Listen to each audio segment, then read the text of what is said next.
The name of the book is Deepest Thanks, Deeper Apologies, Reconciling Deeply Held Faith with Honest Doubt.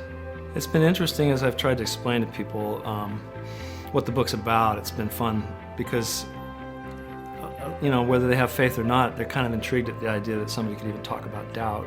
I mean, in the very beginning of the book, there are a lot of things I'd like to try to bring up front, but one of the biggest ones is to understand that everybody struggles.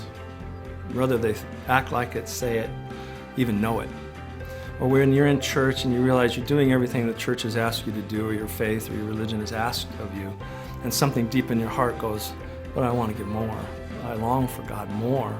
And that's a really neat crisis for people, and they need to reach that crisis because sometimes faith's just an idol. I think it's a great book for people who know God, but a lot of people don't want to face what I'm talking about. In other words, they think if they have a doubt at all that they need to kill that. They need to stop that. They think that's sin. And it's not. I'm not doubting God, but I really doubt my understanding of God because that's the honesty that people are looking for. When we're dishonest, we look like a bunch of lunatics, escaping reality instead of stepping into it. And that's, God wants you to step into His reality. And people watch us and we deny what's going on around, or even in our own hearts sometimes. And it's like, no wonder they think God's not real. And so I'm constantly going to be catching up.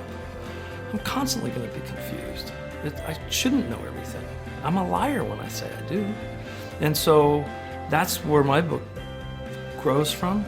Like I can paint a painting, for instance. I was thinking, we are future people. Christians are future people.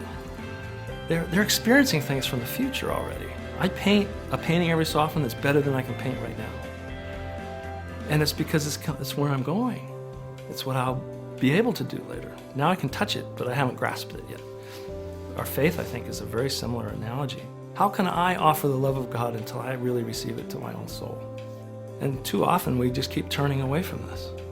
That last phase is so needy, so desperate, so helpless, that's where you're supposed to be all along, receiving from God, because He says, I freely give.